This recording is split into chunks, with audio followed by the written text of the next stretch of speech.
ফিলিস্তিনের গাজায় ইসরায়েলি বাহিনীর বর্বরতায় আরও ২৯ জন নিহত হয়েছে।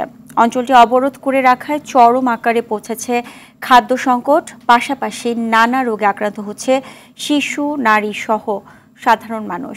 এ অবস্থায় মৃত্যুর মিছিলে যুক্ত হচ্ছে একের পর এক ফিলিস্তিনের নাম। ফিলিস্তিনে মানবিক পরিস্থিতির দ্রুত অবনতি হচ্ছে এবং বাস্তুচ্যুত মানুষের জন্য পানি সরবরাহের ঘাটতি সম্পর্কেও সতর্কতা উচ্চারণ করেছে জাতিসংঘ। বিস্তারিত রাকিব হাসানের রিপোর্টে।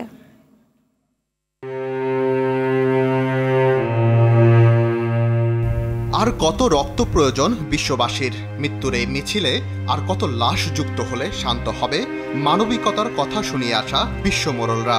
কতটা বা কবর খোঁড়া হলেই এক হবে মুসলিম বিশ্ব?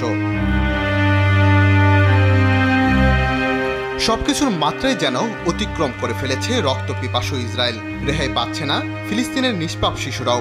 ইসরায়েলি অস্ত্রের কাছে এই শিশুরা ঝরে পড়ছে একের পর এক লাশ হয়ে। আর সন্তানহারা মায়েদের আহাজারি যেন পৌঁছাচ্ছে না সুশীল বিশ্ববাসীর কাছে। শুধু অত্যাধুনিক অস্ত্রের ব্যবহারই নয়, অবরুদ্ধ গাজা উপত্যকায় মানবিক পরিস্থিতি ভয়াবহ রূপ ধারণ করেছে।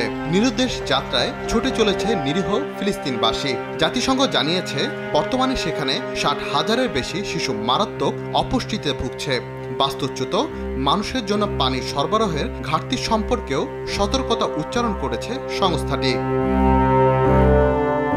খাবার ও জ্বালানির রসদ দ্রুত ফুরিয়ে এসেছে।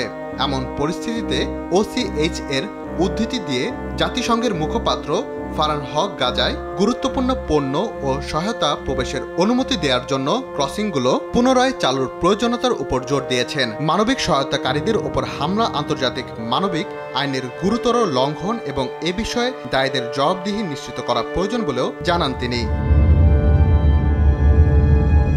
মার্কিন সংবাদ মাধ্যম দ্য নিউ ইয়র্ক টাইমস সম্প্রতি একটি ভিডিও প্রকাশ করে। সেখানে দেখা যায় ইসরায়েলি বাহিনী গত ২৩ মার্চ গাজার দক্ষিণে ১৫ জন জরুরি কর্মীকে ইচ্ছাকৃতভাবে হত্যা করে। ভিডিওটি উদ্ধার করা হয় নিহত এক প্যারামেডিকের মোবাইল ফোন থেকে, যেটি গণকবরে পাওয়া গিয়েছিল। রাকিব হাসান, RTV।